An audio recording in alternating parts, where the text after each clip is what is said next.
Good morning. Real analysis के next lecture में आज हम लोग कुछ और प्रॉपर्टीज एक्सप्लोर करते हैं। कल हमने जो पढ़ा था उसमें सिंगल पार्टीशन पर काम हो रहा था। आज इसे देखिए, f from ab to r be a bounded function and p1 and p2 are any two partitions of closed interval ab। इसके जितने भी पार्टीशन है उस फैमिली में से आपने दो ले लिए। तो ये कहना चाह रहे हैं कि L of f comma p1 can not be greater than U of f comma p2। मतलब कोई भी लोअर सम ले लीजिए किसी भी पार्टीशन में, तो वो हमेशा किसी भी अपर सम से कम होगा या बराबर होगा, लेकिन कभी ज़्यादा नहीं होगा। अगर लोअर सम आपने p1 पर लिया है और अपर p2 पर लिया है तो ये रिलेशनशिप होगा, और यही काम फिर दूसरे में p2 और p1 में यहाँ भी हो सकता है। मतलब सरल शब्दों में कहें तो दो डिफरेंट पार्टीशन एक ही इंटरवल के लीजिए, फंक्शन सेम और इंटरवल सेम है, बस पार्टीशन डिफरेंट है, तब भी किसी भी पार्टीशन के अकॉर्डिंग लोअर सम और किसी भी पार्टीशन के अकॉर्डिंग अपर सम लीजिए, उनमें ये रिलेशनशिप है। दोनों एक ही चीज़ें, यहाँ लोअर p1 पर लिया तो अपर p2 पर लिया, यहाँ लोअर p2 पर लिया तो अपर p1 पर लिया है, बस इतना अंतर है। तो देखते हैं ये कैसे किया जाए। हमारे पास p1 और p2 डिफरेंट हैं, तो हम उनका कॉमन रिफाइनमेंट ले सकते हैं। Given p1 and p2 are partitions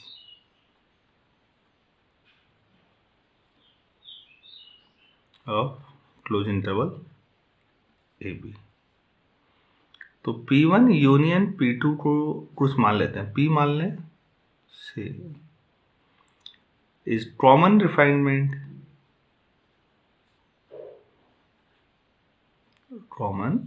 refinement of close interval AB।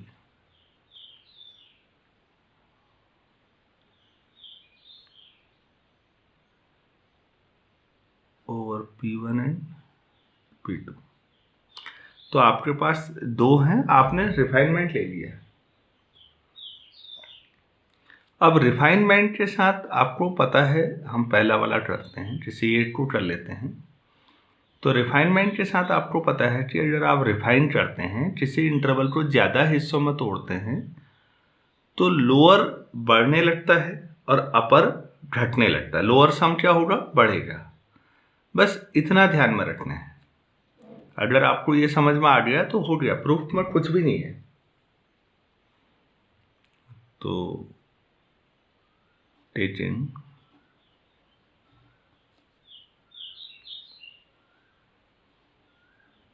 Remind of the fact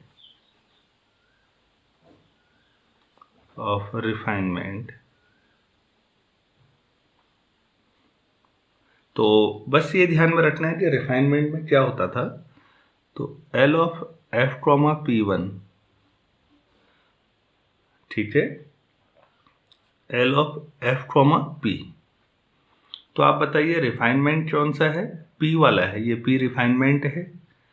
तो रिफाइनमेंट में लोअर क्या होता है? बढ़ता है। तो ऐसा होगा या नहीं? अगर रिफाइनमेंट लेते हैं तो अपर में क्या रिलेशनशिप होती है? सोचिएगा, f comma P, f comma P2 ले लीजिए, हमें P2 में करना है U, ये देखते हुए किया है।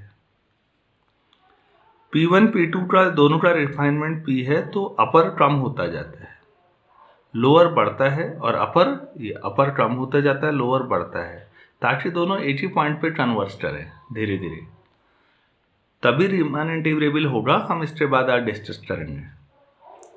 तो आपने LFP से नीचे ये कर दिया, UFP से नीचे ये कर दिया, और इन दोनों में रिलेशनशिप ऑल्सो LFP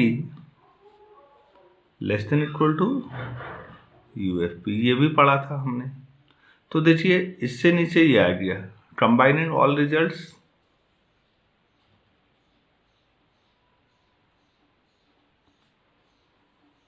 तो आपके पास हो जाएगा L F comma P one, इससे बड़ा हो गया एल एफ पी, उससे बड़ा हो गया यू एफ पी, और उससे बड़ा हो गया यू एफ पी टू। तो फिर अब ये बाउंड्री वाले जो हैं इनको देखिए, तो आप क्या प्रूफ कर रहे हैं, L F comma P one is less than equal to U F comma P two. हो गया, यही प्रूफ करना था। किसी भी पार्टीशन में आप लोअर सम लीजिए, किसी भी पार्टीशन में आप अपर सम लीजिए। ये किसी भी पार्टीशन का मतलब एक ही इंटरवल होगा उसी के पार्टीशन और फंक्शन सेम है, तो आप ऐसा देखेंगे। इसमें P1 P2 आर्बिट्ररी हैं, आप उन्हें इंटरचेंज भी कर सकते हैं, तो आपको दूसरा प्रूफ हो जाएगा, या आप फिर दोबारा शुरू कर लीजिएगा। आपको उम्मीद है समझ में आया होगा। बहुत एलिमेंट्री प्रॉपर्टी है लेकिन यूजफुल है। नेक्स्ट जो है हम हेडिंग डिस्कस थोड़ा सा करेंगे, upper and lower Riemann integrals. Upper and lower Riemann integrals.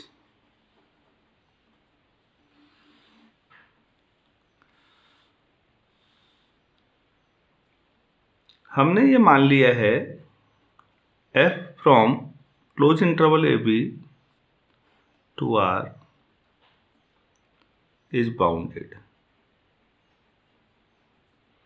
और हमने एक कोई पार्टीशन लिया है पूरी फैमिली ऑफ पार्टीशंस में से। तो हमने एक रिलेशन लिया था, then m times b minus a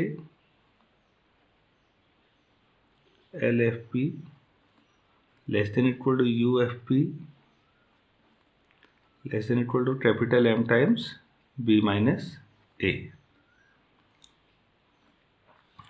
small m और कैपिटल M आपने देखा था मिनिमम और मैक्सिमम वैल्यू फंक्शन की क्लोज इंटरवल में। फंक्शन बाउंडेड है, फंक्शन कंटिन्यूअस ऐसा कुछ नहीं कहा गया है, नहीं भी हो सकता कंटिन्यूअस। तो फिर अब यहां पर देखिए,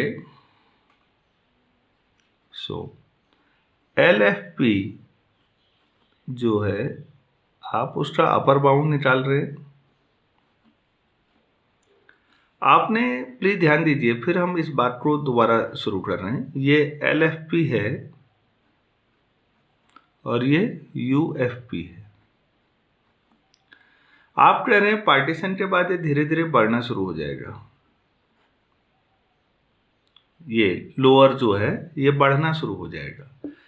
तो एनालिसिस में आप ध्यान से देखिए, कोई चीज बढ़ रही है तो एक ये डाउट होता है, क्या ये इन्फिनिटी की तरफ जा रही है, या ये इस तरह कोई अपर बाउंड होगा जहां से आगे ये नहीं बढ़ पाएगी। तो आप ये देख रहे हैं कि भाई ये एक अपर बाउंड मिला ना, अपर बाउंड केवल ऑर्डिनरी अपर बाउंड मिल गया, तो इसका मतलब बाउंडेड तो है ही है। This implies L f P is bounded above, bounded above. तो कंप्लीटनेस प्रॉपर्टी हमने पढ़ी थी, तो इसका लीस्ट अपर बाउंड भी मिलेगा बाई कंप्लीटनेस। अगर मैं रियल नंबर्स की जो रेशनल नंबर पे काम कर रहा होता तो ये नहीं लगा पाता।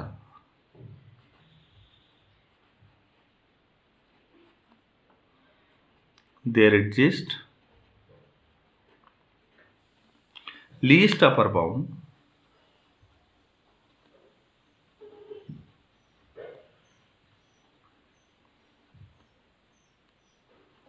For LFP। Least upper bound को सुप्रीमम कहेंगे आप, मतलब अपर बाउंड में सबसे छोटा अपर बाउंड भी मिलेगा ना, इसी को लोअर रीमान इंटीग्रेशन कहेंगे। क्या कहेंगे? Lower Riemann integral. तो LFP आपके पास है, और आप स्ट्रक्चर ले रहे हैं जो P है, कोई भी पार्टीशन ले लीजिए over stripped AB,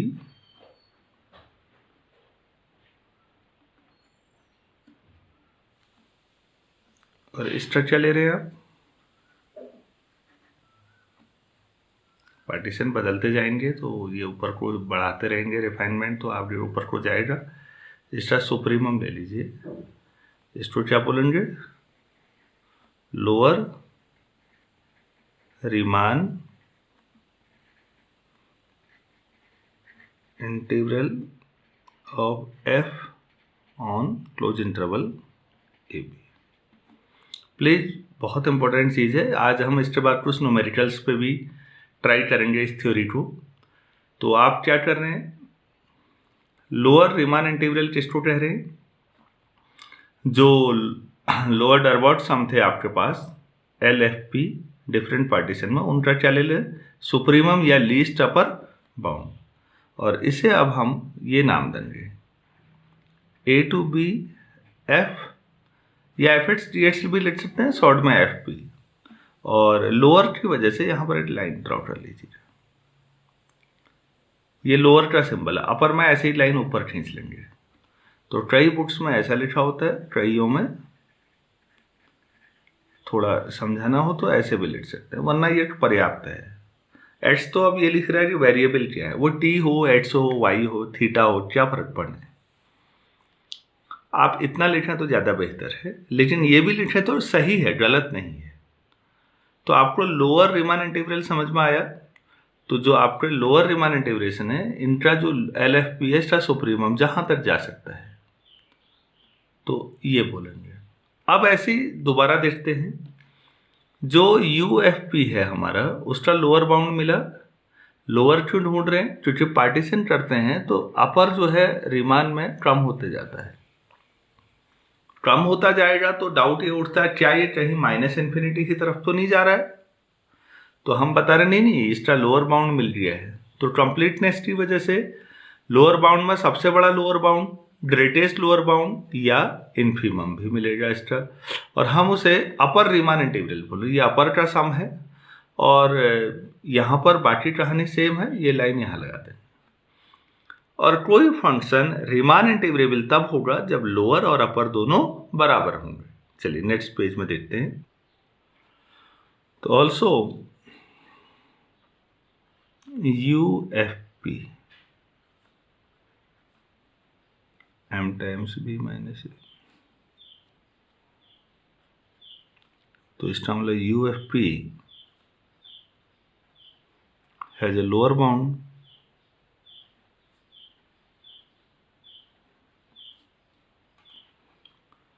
by completeness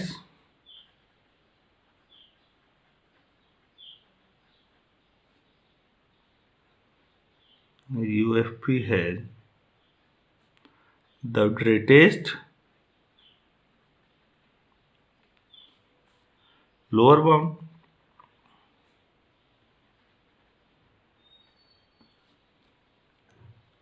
तो जो UFP है,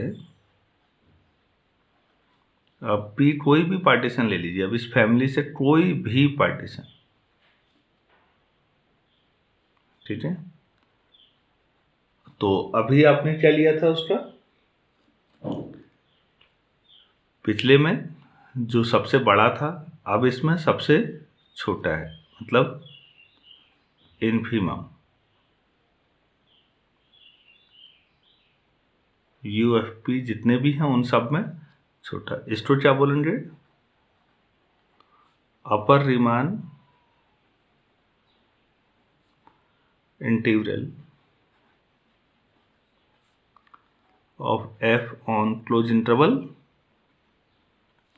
AB। तो आप इसे AB अपर F ऐसे लिख सकते हैं।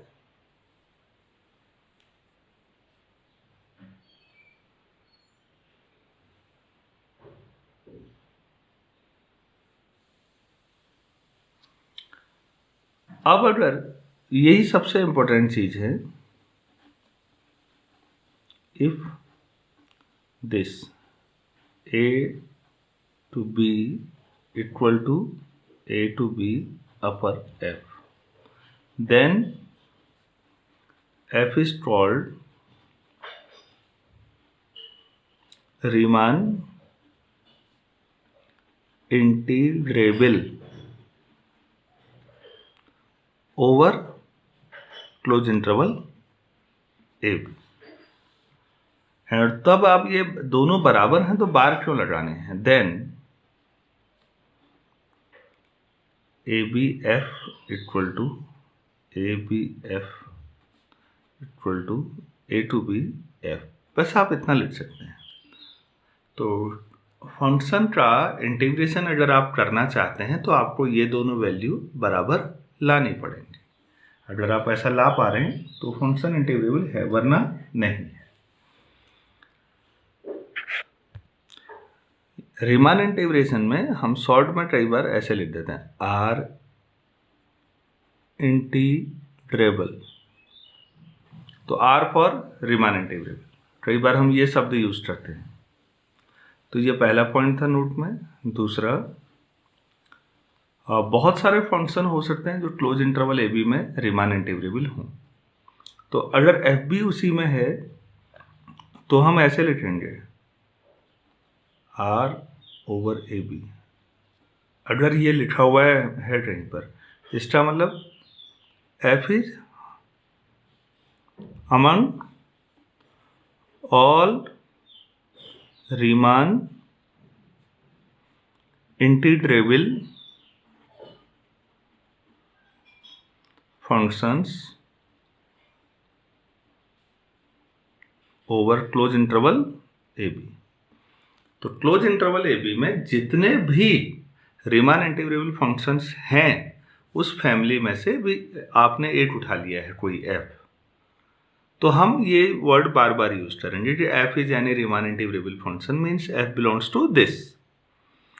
तो रीमान इंटीग्रेबल में प्लीज ध्यान रखिएगा क्वेश्चन करने से पहले कि फंक्शन बाउंडेड होना जरूरी है, इंटरवल क्लोज्ड और बाउंडेड होना जरूरी है, क्लोज इंटरवल।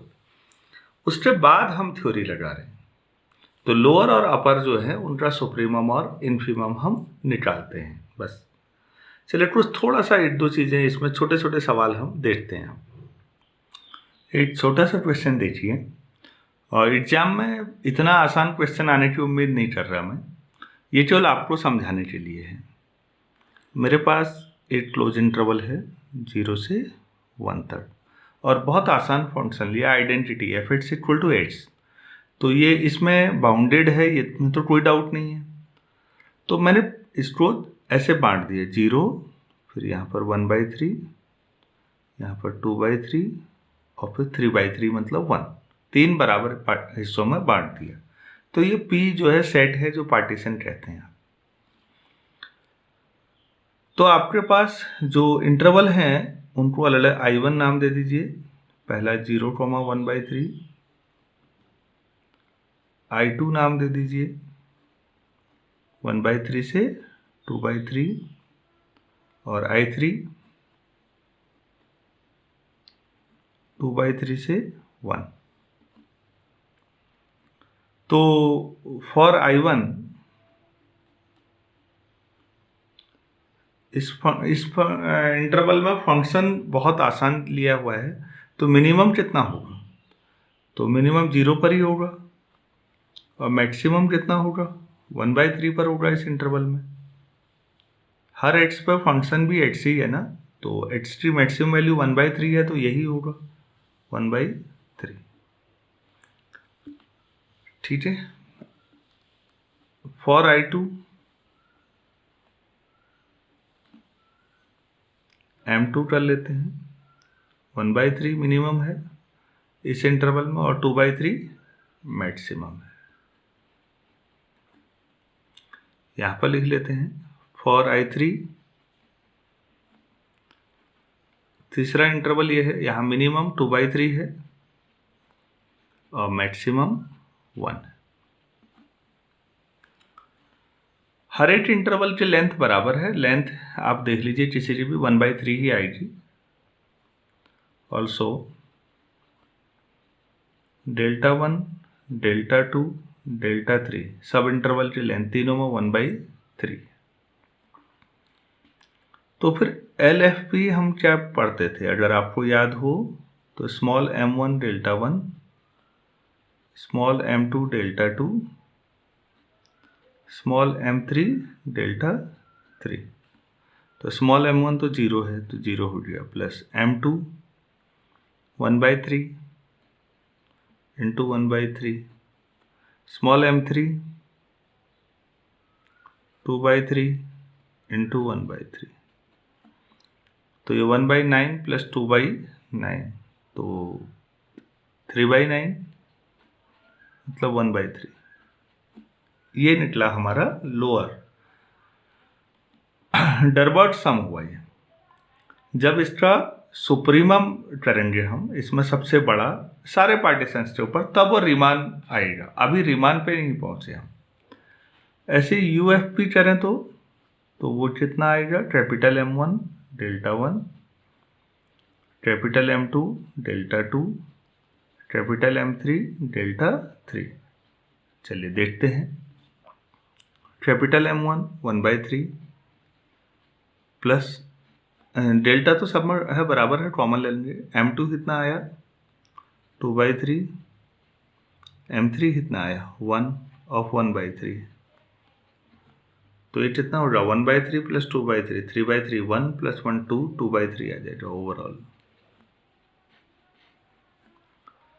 तो ये आपको डरबॉट सम कैसे निकालते हैं कोई पार्टीशन पर, ये बताने का एक आसान तरीका था। उम्मीद है आपको समझ में आया होगा। चलिए इसको थोड़ा और रिफाइन करते हैं। नेक्स्ट क्वेश्चन देखिए। fx मैंने लिया है 2x + 1 over interval 1 3 and partition ये ले लिया 1 3 का। Find LFP UFP and their difference. दूसरा, what happens to the value of UFP minus LFP जो आपने निकाला when we add the point 5/2 to the partition. देखिए यहाँ पर इंटरवल बराबर बराबर लेंथ में नहीं बांटे हैं। 1 3/2 मतलब 1.5, फिर 2, फिर 2 से 3 सीधे। अगर बीच में ये करते हैं तो दोनों में क्या डिफरेंस है। अब क्या होगा, आप जानते हैं ना, पॉइंट्स बीच में बढ़ाते जाएंगे तो ये डिफरेंस कम होता जाता है। तो उसे हम देखना चाह रहे हैं कि हो रहा है या नहीं। और तीसरी चीज बहुत इंपॉर्टेंट है, find a partition P1 of 1 3 for which UF, P1 minus LF, P1 less than 2। तो पहले हम ये निकालते हैं, फिर हम ये निकालेंगे कि 2 से कम होना चाहिए। ये तीसरा पार्ट आपको हिंट करता है कि अभी तो आप 2 से कम कह रहे हैं, क्या हम इसे 1 से कम भी कह सकते हैं। ऐसा कोई पार्टीशन मिल सकता है क्या, ऐसा कोई पार्टीशन मिल सकता है कि इसे 1/2 से कम कह दें ये डिफरेंस। क्या ऐसा कह सकते हैं कि कोई पार्टीशन ऐसा मिल सकता है जहां ये दोनों का डिफरेंस 1/n से कम हो। 1/n आप समझिए, n बढ़ाते रहिए, n कोई नेचुरल नंबर है, तो आप धीरे धीरे महसूस करेंगे हाँ ऐसा हो सकता है। तो जब ये इन जनरल हो सकता है, किसी भी फंक्शन के लिए हो सकता है, तो क्यों ना हम एक थ्योरम डेवलप करें। तो बाद में रीमान इंटीग्रेशन की जो एक्चुअल आपके पास नेसेसरी और सफिशिएंट कंडीशन आएगी वो ये होगी कि आप ऐसा कर सकते हैं कि UFP और LFP का जो डिफरेंस है वो किसी भी आर्बिट्ररी एप्सिलॉन से कम कर सकते हैं।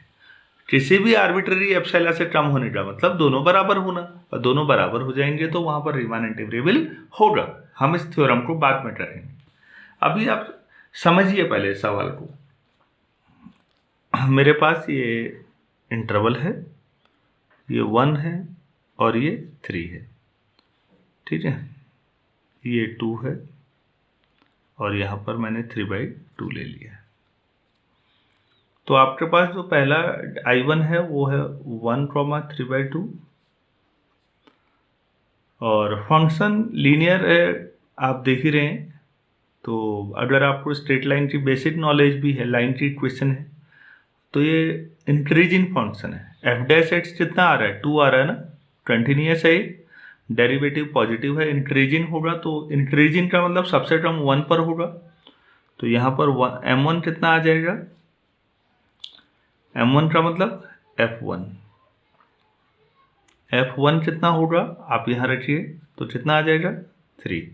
और कैपिटल M1 कितना होगा F of 3/2 पर। कितना आ जाएगा, 3/2 रखेंगे तो 4। उम्मीद है आपको ये समझ में आया होगा। यही आप फिर दूसरे इंटरवल के लिए करिए। I2 कितना है, 3/2, 2, तो इसमें M2 कितना हो जाएगा, F3/2, तो वो तो अभी हमने किया 4, और कैपिटल M2 F2, तो 2x + 1 में F2 करेंगे तो कितना आ जाएगा, 5। I3 2 2 3, तो यहाँ स्मॉल m3 F2 होगा मतलब 5, और कैपिटल M3 F3 होगा मतलब 7। सो अब हम पहला पार्ट कर सकते हैं। यहाँ से LFP कितना आ जाएगा, M1 length of interval plus small m2 length of interval plus small m3 length of interval. मैंने आपको पहले दिन भी रीमान पढ़ाते हुए कहा था कि अगर जो मैं ज्योमेट्री समझा रहा था, पहला जो डायग्राम इस चैप्टर में मैंने बनाया, अगर आपको वो समझ में आता है तो आपको ये चैप्टर पूरा समझ में आ जाना है। कुछ बाकी मैथमेटिकल है, वही लॉजिक चल रहा है। M1 कितना आया है, 3, इंटू इंटरवल की लेंथ कितनी है, पहले 3/2 में से 1 करिए तो 1/2, प्लस M2 कितना आया है, 4, इंटरवल की लेंथ ये वाला है दूसरा, 2 - 3/2, 1/2, M3 कितना आया है, 5, और तीसरे इंटरवल की लेंथ 1, तो ये होगा 3/2 + 4/2 कितना हो जाएगा, 7/2 + 5, तो 17/2। ये आपके पास LFP आ गया है। UFP कितना होगा, कैपिटल M1 Δ1 plus capital M2 Δ2 capital M3 Δ3, capital M1 4 into 1/2, 5 into 1/2 plus 7 into 1, ये 4/2, 5/2, 9/2,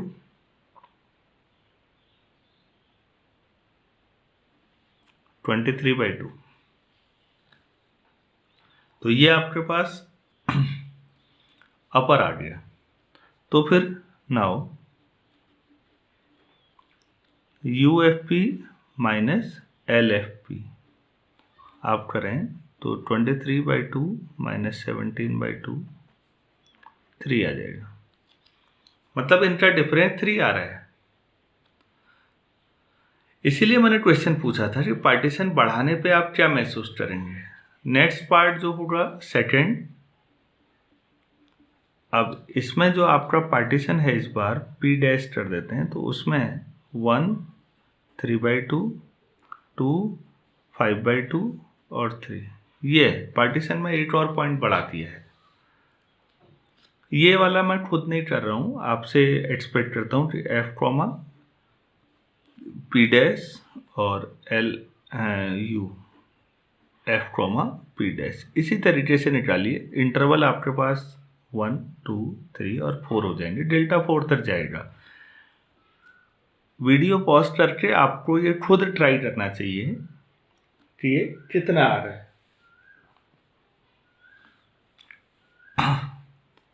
तो ये खुद कोशिश करिएगा और ये देखिएगा UFP' माइनस LFP', तो ये कितना आएगा। तो मैंने ये जब पहले भी पढ़ाया स्टूडेंट्स को, तो मुझे मालूम है ये 2 आ जाएगा डिफरेंस। एक्चुअल मुझे ये याद नहीं है, तो आप इसे खुद निकाल लीजिएगा, तो डिफरेंस 2 आ जाएगा। जो ही ये 2 आएगा, आपने एक चीज़ गौर की, आपका जो अपर और लोअर डरबॉट सम था का डिफरेंस कितना आया, 3। आपने 8 पॉइंट बढ़ाया, अब डिफरेंस कितना आया, 2। अब क्वेश्चन क्या था, यहाँ से एक पार्टीशन ढूंढिए जहाँ डिफरेंस 2 से भी कम आए। तो अब क्या करना चाहिए आपको कोई भी 8 पॉइंट और इनके बीच में कहीं पर 8 पॉइंट और इंट्रोड्यूस कर दीजिए, कुछ भी आपकी जो मर्जी इच्छा हो, कोई 8 पॉइंट, 8 भी पॉइंट और बढ़ेगा तो ये जो डिफरेंस है ये 2 से कम आ जाएगा। तो ये आपकी समझ को और बेहतर बनाता है कि देखिए हम पार्टीशन और कहीं भी लीजिए, कुछ स्टूडेंट्स हो सकता है पॉइंट्स इसके बीच में ले लें, कुछ यहाँ लें, कुछ यहाँ लें, कुछ यहाँ लें, 8 पॉइंट और बढ़ा लीजिए, बस 8 ही पॉइंट काफ़ी है। इनका जो डिफरेंस पहले 3 था अब 2 आया, अब 2 से भी कम हो जाएगा। तो ये हिंट देता है प्रैक्टिकली कि जितने पॉइंट्स बढ़ रहे हैं ये कम होते जा रहे हैं, पॉइंट्स बढ़ाते जाएंगे, ये डिफरेंस कम होता जाएगा। इसका मतलब इन फ्यूचर हम थ्योरम करेंगे कि ये डिफरेंस किसी भी आर्बिट्ररी एप्सिलॉन से कम किया जा सकता है, मतलब ये दोनों बराबर आ जाएंगे। ऐसा भी हो जाएगा, अभी बराबर नहीं है, डिफरेंस आ रहा है कुछ। उम्मीद है यहाँ तक आपको क्लियर हो गया होगा। चलिए कुछ और करते हैं। नेक्स्ट क्वेश्चन बहुत इम्पोर्टेंट है और ये एक ऐसा सवाल है, देखिए, जो रीमान की लिमिटेशन को भी बताता है बाद में।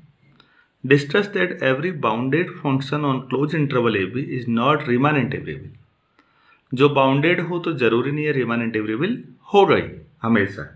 तो ऐसा कोई एग्जाम्पल से आपको दिखाना है कि ऐसा कुछ नहीं हो रहा है। तो नेक्स्ट पेज में इसको करते हैं और इसे ध्यान में रखिएगा। मैंने पहले भी कहा ये जो फंक्शन हम डिस्कस करने जा रहे हैं ये टर्निंग पॉइंट है बहुत बड़ा।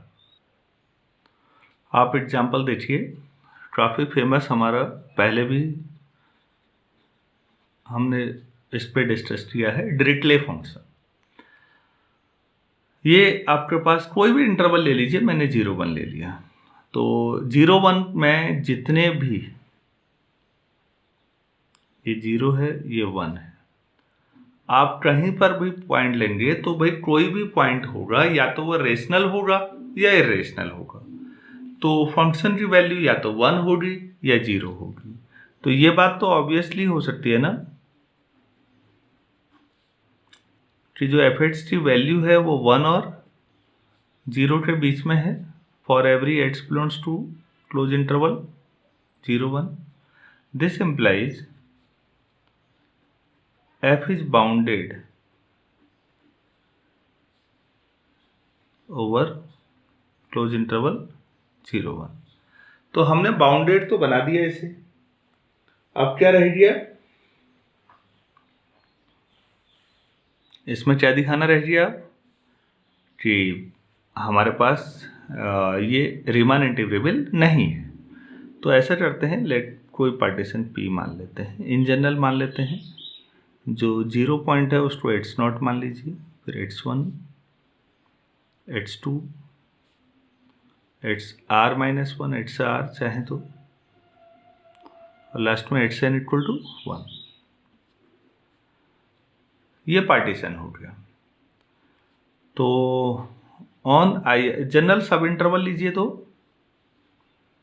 xr-1, xr, इसमें भी जो स्मॉल mr होगा मिनिमम, तो भाई कोई भी सब इंटरवल लीजिए उसमें इरेशनल भी होंगे, तो इरेशनल पर फंक्शन की मिनिमम वैल्यू मिली रही है तो वो 0 होगी, और mr इक्वल टू 1 हो जाएगा for every r equal to 1, 2, 3 up to n। कहीं भी लीजिए, कोई सब इंटरवल लीजिए, उसमें रेशनल भी हैं इरेशनल भी हैं, तो मिनिमम 0 ही मिलेगा और मैक्सिमम 1 मिलेगा। सो LFP कितना होगा, MR और XR-1 इंटरवल लेंथ का summation R from 1 to n, यही मिलना है, सबको जोड़ दीजिए। लेकिन स्मॉल mr तो 0 है तो ये 0 ही आ जाएगा। और UFP, अब आप in general capital MR, XR-1, R from 1 to n, capital MR 1 है तो ये XR-1,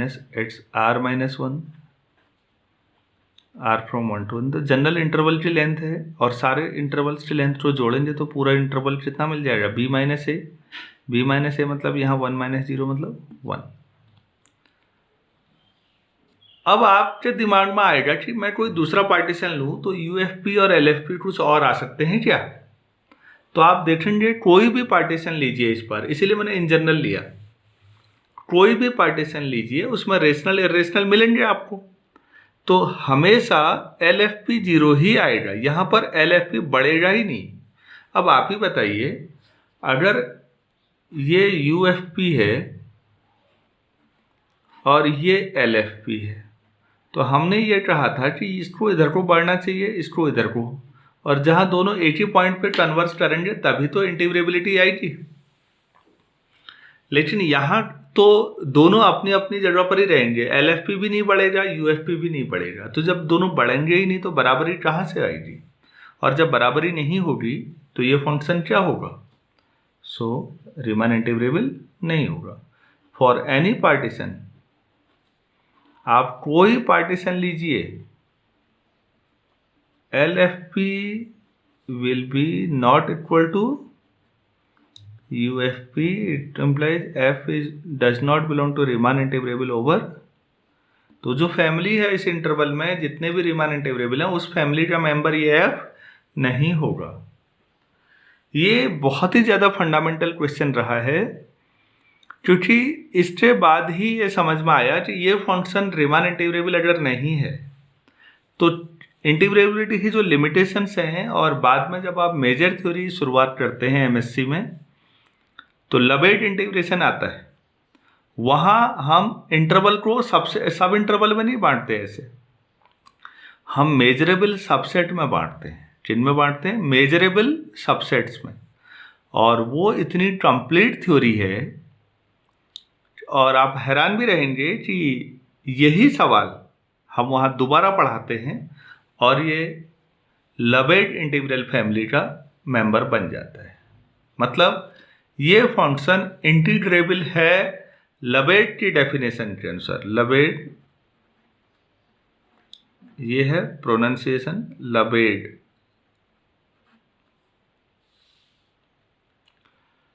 लबेट की डेफिनेशन जो है, जिसको आप इससे बेहतर थ्योरी मानते हैं, वहाँ पर ये फंक्शन इंटीग्रेबल है, लेकिन ये फंक्शन रीमान की डेफिनेशन में इंटीग्रेबल नहीं है, वो आपने देख लिया है। तो रीमान की लिमिटेशन को एक्सपोज करने वाला चीज थ्योरी में कमी है। ये थ्योरी इन जनरल प्रॉब्लम करती है। तो जो एक्चुअल इंटीग्रेशन में एडवांस और हम मानते हैं बेहतर थ्योरी, वो किसको मानते हैं? लबेट को। लेकिन इससे रीमान की इंपॉर्टेंस कहीं भी कम नहीं होती। ये जो फाउंडेशन इंटीग्रेशन थ्योरी की फाउंडेशन है पूरी, ये रीमान की वजह से है। इसीलिए हमारा फोकस अभी रीमान पर ही है। ये काउंटर एग्जाम्पल था, थोड़ा सा मैंने इसलिए बताया। फ्यूचर में जब आप लबेट पढ़ेंगे तो आपको ये याद आएगा कि यार ये फंक्शन वहाँ तो इंटीग्रेबल नहीं था, लबेट में है। उम्मीद है आपको ये समझ में आया होगा इतना। नेक्स्ट क्वेश्चन देखिए। एफ क्लोज इंटरवल ए बी से आर में एक कांस्टेंट फंक्शन है, F x equal to constant है, मान लीजिए सी है फॉर एवरी एक्स। तो कांस्टेंट फंक्शन के लिए हम करें f belong to Riemann integrable family.